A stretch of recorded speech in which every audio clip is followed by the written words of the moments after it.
फिर उनके सुशीला जी के मन में प्रेरणा थी कि सखा के नाते नहीं, संसार के लोग कहते हैं कि द्वारकाधीश ऐसे हैं कि उनके दर पर आज तक जो भी संत और ब्राह्मण गया वो खाली हाथ लौट कर के नहीं आया। तो आप राजा समझ के चले जाइए।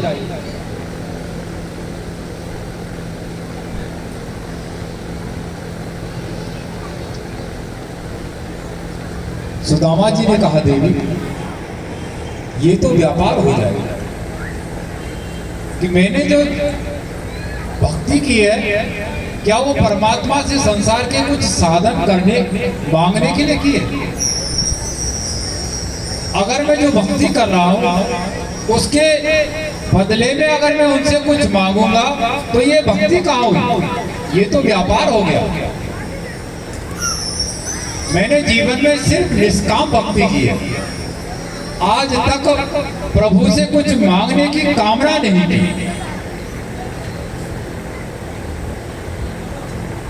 अब दोनों ही भक्त हृदय हैं कि मैं कुछ मांगूंगा नहीं। मैंने आज तक भगवान से कुछ नहीं मांगा। सुशीला जी ने कई तर्क दिए, लेकिन सुदामा जी ने सारे तर्क को मिटा दिया। अब जब कोई तर्क नहीं चल रहा तो सुशीला जी विचार कर रही है कि अब मैं क्या करूं। अब इधर उस जोगी को भी वचन दे दिया,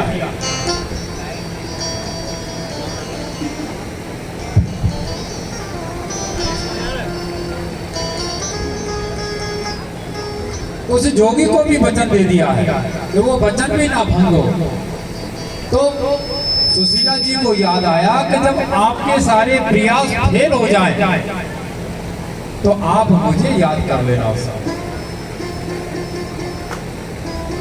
तो सुशीला जी उस जोगी को याद कर रही है। तो जैसे ही याद कर रही है, आंख बंद करके ध्यान किया तो वहां जोगी जी स्वयं द्वारकाधीश उनके चिंतन में आ रहे हैं। अब वो बार बार चिंतन कर रही है तो वो जोगी की जगह भगवान दिख रहे हैं। तब उनको आभास हुआ कि ये भगवान की ही प्रेरणा है कि सुदामा जी भगवान के पास पहुंचे। मेरे द्वार पर स्वयं द्वारकाधीश आए थे।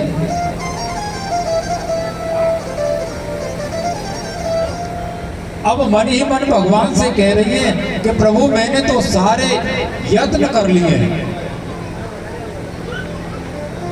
लेकिन मेरे पतिदेव नहीं मान रहे, अब आप ही कुछ करिए। तो भगवान ने उनके हृदय में प्रेरणा की कि आप कहिए कि आपको नहीं मांगना है तो मत मांगिए, लेकिन आप जिनको दिन रात भजते हैं क्या कभी उनके दर्शन करने की इच्छा नहीं होती आपकी? ये सुनकर के सुदामा जी के नेत्रों में जला। आप याद करने की कहती है देवी, मैं तो रात दिन उनका ही चिंतन करता हूं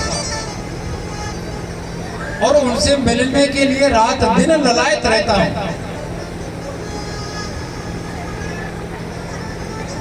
कि मेरे जीवन में यह सौभाग्य कब आए कि उनके दर्शन मुझे हो। लेकिन मैं इस डर से नहीं जाता उनके पास कि संसार के लोग कहेंगे कि एक ब्राह्मण गरीब था सुदामा और भगवान की भक्ति इसीलिए की कि उसको कुछ भगवान से मांगना था, क्योंकि वह स्वयं निर्धन था। तो संसार की वस्तु मांगने के लिए भगवान के पास गया, इसलिए मुझ पर या मेरी भक्ति पर कोई लाछन ना लगे, इसलिए मैं भगवान के पास नहीं जाना चाहता। ये बात सुनकर के सुशीला जी के भी नेत्रों में जला कि ऐसा निर्मल मन, ऐसा निर्मल भाव कि जीवन में इतनी विपत्ति है, इतनी निर्धनता है, उसके बाद भी भगवान से मांगने की कोई कामना नहीं।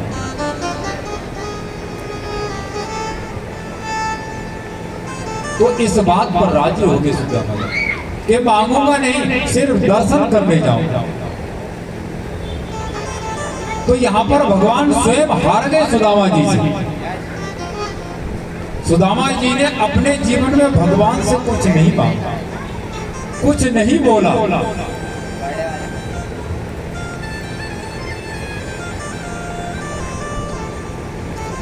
आज यज्ञ की पूर्ण आहुति का समय, इसलिए हम कथा को सिर्फ संक्षिप्त में स्मरण करेंगे।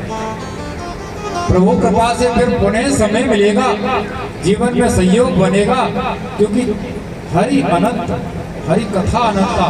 उसी प्रकार भक्तों का चरित्र भी महान है। अगर एक भक्त का हम चरित्र स्मरण करेंगे तो 1 वर्ष लग जाएगा। तो सुदामा जी ने कहा, देवी भले वो मेरे मित्र हैं, लेकिन वो एक राजा भी है। मैं बगैर भेंट लिए कैसे जाऊंगा? और आपको तो पता है हमारे घर में कुछ भी नहीं। सुशीला जी ने पास के घर से कुछ मुट्ठी तंदुर चावल लेकर के आई और एक फटे वस्त्र में बांध करके दी।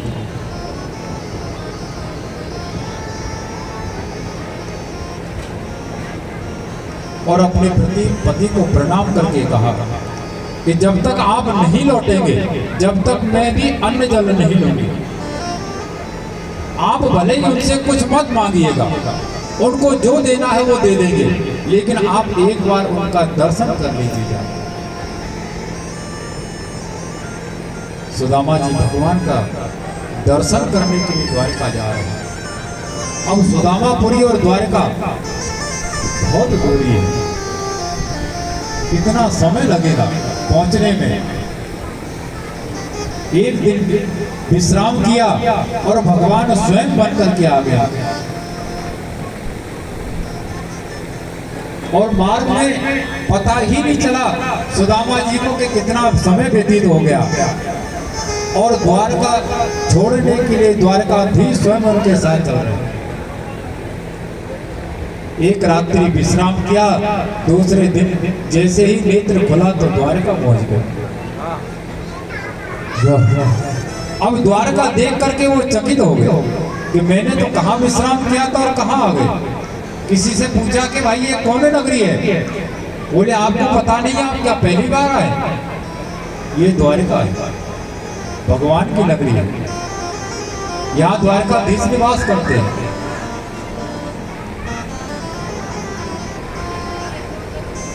तो महल का पता पूछते पूछते भगवान के द्वार पर पहुंचे। अब संकोच भी है मन में कि मैं कैसे कहूं कि वो राजा है और मैं निर्धन, कि भगवान मेरे सखा है, द्वारकाधीश मेरे सखा है, कि कहीं भगवान संकोच ना करा।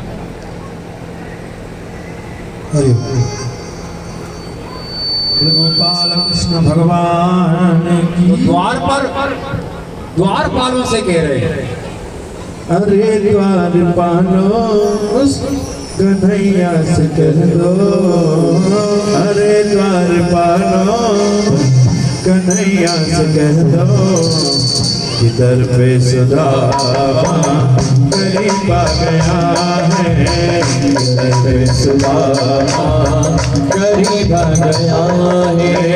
अरे द्वारपालो कन्हैया से कह दो, अरे द्वारपालो कन्हैया से कह दो, इधर पे सुदामा करीब आ गया है, इधर पे सुदामा करीब आ गया है।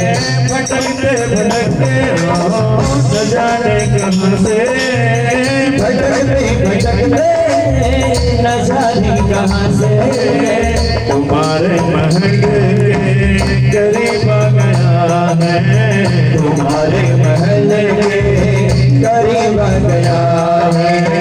अरे द्वारपालो कन्हैया से कह दो, अरे द्वारपालो कन्हैया से कह दो, इधर पे सुदामा करीब आ गया है, दर पे सुदामा गरीब गया है।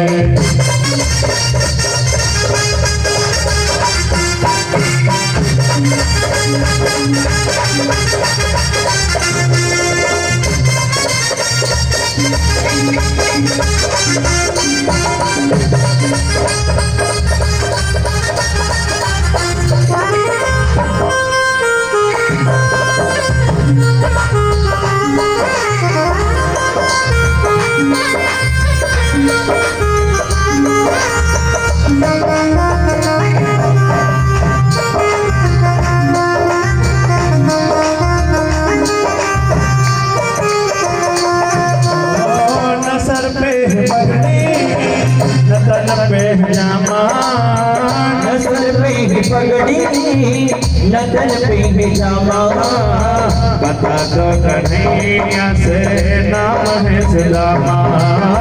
बता दो कन्हैया तो नाम है सुदामा। एक बार मोहन सजा करके कह दो, एक बार मोहन सजा करके कह दो।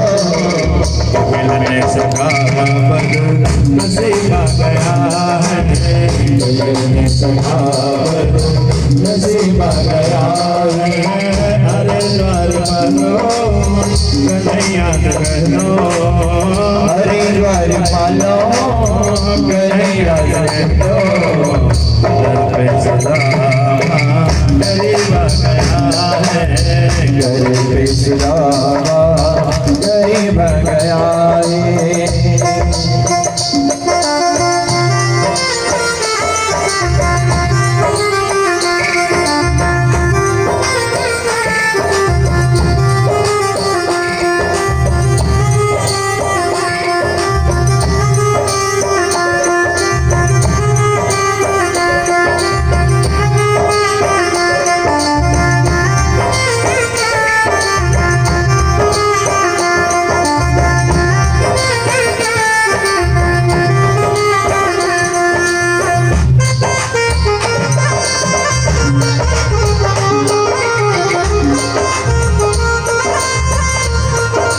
गरीब गया है, दर पे सुदामा गरीब गया है, दर पे सुदामा गरीब गया है, दर पे सुदामा गरीब गया है।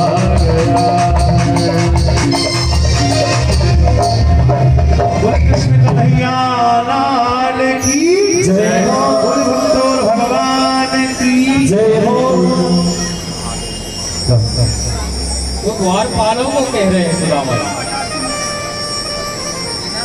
द्वारपाल विचार कर रहे हैं कि भगवान के द्वारकाधीश के मित्र और ऐसे सुदामा जी ने कहा कि आप लोग एक बार जाकर के भगवान से निवेदन तो करिए।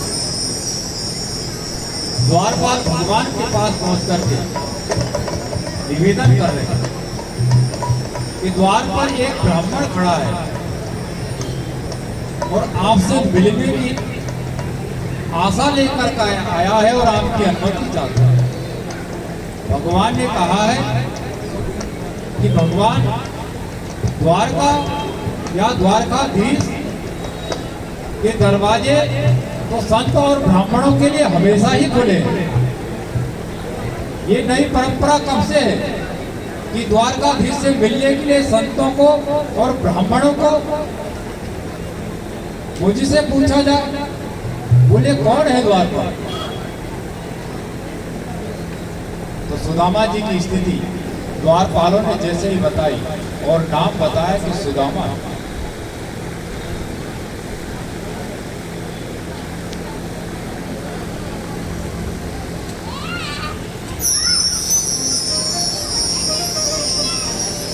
भगवान द्वारकाधीश ने जैसे ही सुना कि सुदामा जी आए तो सब कुछ छोड़ करके और नंगे पैर भगवान सुदामा जी से मिलने चले।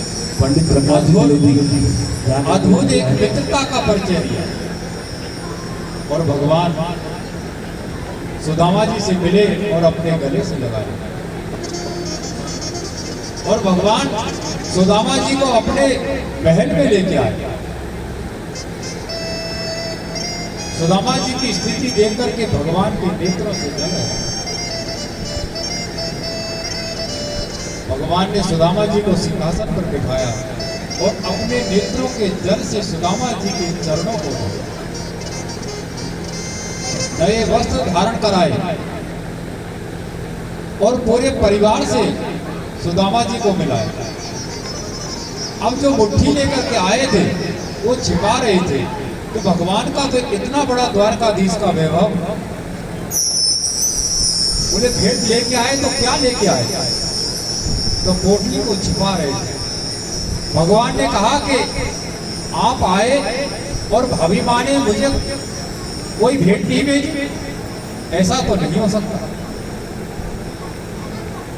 तो उस पोटली को छिपा रहे थे, भगवान ने उस पोटली को छीन लिया जैसे कोई अमूल्य निधि हो। खोल करके देखा तो तांबुल, एक तांबुल पाया तो एक लोक का वैभव दे दिया, दूसरा तांबुल पाया तो दूसरे लोक का वैभव दे दिया, और तीसरा तांबुल जैसे ही पाने लगे माता रुक्मणी ने हाथ पकड़ा कि बस प्रभु बहुत देर किया।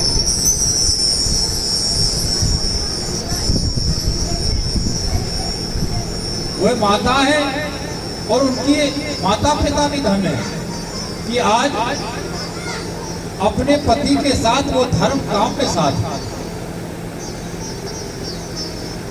क्योंकि अगर घर में माताओं की इच्छा नहीं होगी तो पति अपनी इच्छा से कोई कार्य नहीं कर पाएगा।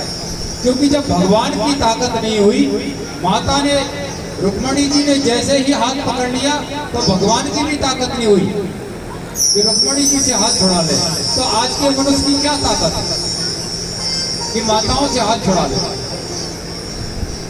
तो माताएं धन्य है कि धर्म काम में भी वो अपने पति का साथ दे रही है। भगवान ने सुदामा जी की सेवा पूजा की और विदा किया, और सुदामा जी जैसे ही अपनी नगरी में आए तो वहां उन्होंने जो पाया था वो यहाँ दे दिया, और सुदामापुरी का वैभव विशाल हो गया। जैसे आए तो चकित हो गए कि यहाँ तो मेरी झोंपड़ी थी, यहाँ एक कंचन महल कैसे बनेगा। किसी ने कहा कि ये आपका ही है। सुशीला जी आई, आरती की थाली लेके आई, उनकी पूजा वंदना की। सुदामा जी ने कहा कि ये वैभव मुझे नहीं चाहिए, ये आपकी कामना थी तो ये आप रख लीजिए, मुझे तो सिर्फ प्रभु की भक्ति करनी है। ये माया में अगर मैं लिपट गया तो माया मुझे जकड़ लेगी और भगवान से दूर कर देगी। उसको स्वीकार नहीं कर रहे थे सुदामा जी, तो वहां स्वयं भगवान द्वारकाधीश प्रकट हो। इसको आप माया समझ के नहीं, प्रभु का प्रसाद समझ के स्वीकार कीजिए, और इसको आप अपने ऊपर नहीं, संसार के सत्कर्म में इसको लगाइए। अगर आपके पास में भगवान की कृपा से कुछ है तो आप उस धन को सत्कर्म में लगाइए, समाज की सेवा में लगाइए। जैसे कि ये महायज्ञ चल रहा है, अगर हमारे पास प्रभु की कृपा है तो हम इस सत्कर्म में लगाएं। द्वारकाधीश भगवान की बात मान करके सुदामा जी ने वो स्वीकार कर लिया, और सुदामा जी का जितना काल वो भोगने का था वो राज सुख भोगते हुए भगवान की प्राप्ति, भगवत भजन करते हुए और भगवत धाम को प्राप्त बोले पद को प्राप्त। आज समय कम,